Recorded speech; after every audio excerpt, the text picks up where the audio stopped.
Good morning, students. How are you all? Hope all are fine. Chapter 14, we will start the new chapter, simple interest. So, what is simple interest? The term using in simple interest is principal, rate and time. Firstly, we will define them, and after that we will see what is simple interest. So, the term is used firstly principal. What is principal? Amount borrowed or amount given. Student अब simple theories hair. आप कभी bank से loan लेते हैं या bank में आप अपने पैसे सबमिट करवाते हैं. There are the two cases. जब आप बैंक से लोन लेते हैं तो उस पर आपको कुछ इंटरेस्ट लगाकर बैंक को वापस करने होते हैं, रिटर्न करने होते हैं. और जब आप बैंक में अपने पैसे सबमिट करवाते हैं बैंक अकाउंट में, तो उस पर कुछ इंटरेस्ट लगकर आपको वापस मिलता है. It means in both the cases there is interest is applying on the both amount, चाहे वो बोरोड हो चाहे वो गिवन अमाउंट हो. तो दैट इज प्रिंसिपल. जो मेन अमाउंट होता है ना, जो आपने बैंक से लिया है या फिर दिया है, that is principal. After that rate. Rate होता है extra money charges on the principal amount in percent.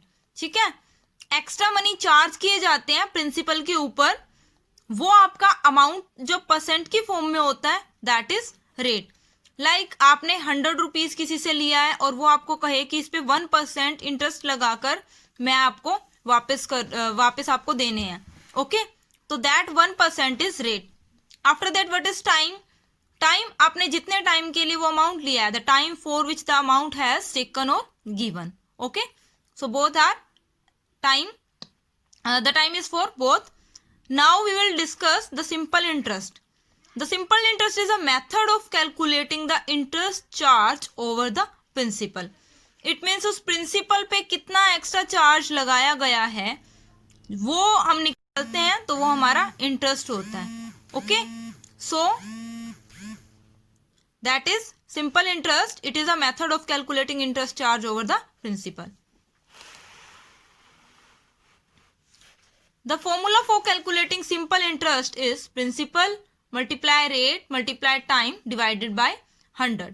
Okay, so simple interest जो होता है वो कितना प्रिंसिपल था, उस पर कितना रेट लगा था और कितने टाइम के लिए था, that will calculate as a simple interest. Rate हमारा परसेंट में होता है, we removing percent by putting the 100 in divide. Okay, so simple interest is PERT divided by 100. Now the one more term is here amount. What is amount? Amount is principal plus interest. Student, amount क्या होता है आपका? Amount आपका principal के ऊपर जो interest लगता है उसको आप ऐड करके जो total money and the last आप बैक करते हो या वापस लेते हो जिसको आपने दिए थे, that is called amount. Amount means total amount paid और taken after applying interest over the principal. Now we will see the questions based on this topic. The first question is Raj borrowed rupees 50,000 from a financial institute for 2.5 years at the rate of 6% per annum. What amount did Raj repay his debt? Sorry, here will come Raj. Okay, so what is the amount borrowed? That is principal. आपको बताया गया था amount borrowed और given क्या होता है? Principal.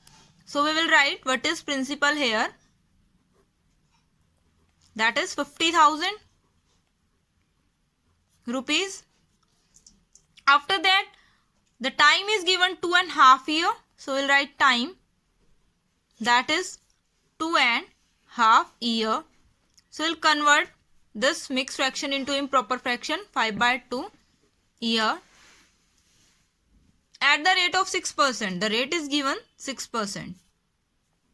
It mean 6% rate के हिसाब से उन्होंने इंटरेस्ट अप्लाई किया है इस प्रिंसिपल पे. What amount did Raj repay his डेब्ट. तो टोटल अमाउंट हमें निकालना है. उसके लिए सबसे पहले हमें सिंपल इंटरेस्ट कैलकुलेट करना पड़ेगा. The formula is P multiply R multiply T divided by 100. So we will put what is P 50,000, what is R 6 and what is T 5/2 and divide by 100. We'll cancel out 2 0 by 2 and 2 3 is 6. Okay, so here will be 5 5 is 25, 7,500. 7,500 will be the simple interest on this principal. Now we'll calculate amount. The formula for amount is principal plus simple interest. What is principal? That is 50,000. And what is simple interest? That is 7,500. We'll calculate, that will come 57,500 rupees. This is your total amount, जो कि उसको at the last after applying the, उस पे जो interest लगा है, लगने के बाद उसको टोटल अमाउंट इतना पे करना पड़ेगा to that institute. Okay student, तो इस टाइप से हम simple interest and amount calculate कर सकते हैं. Now I will discuss one more question. See one more question.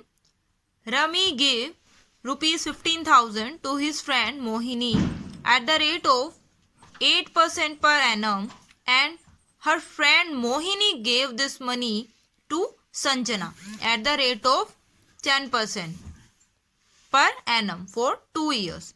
Find the earning of Mohini in this transaction. So, rummy ने क्या किया, 15,000 रुपीज अपने फ्रेंड को दिए मोहिनी को, और मोहिनी वही अमाउंट आगे दे दिया अपने फ्रेंड को संजना को.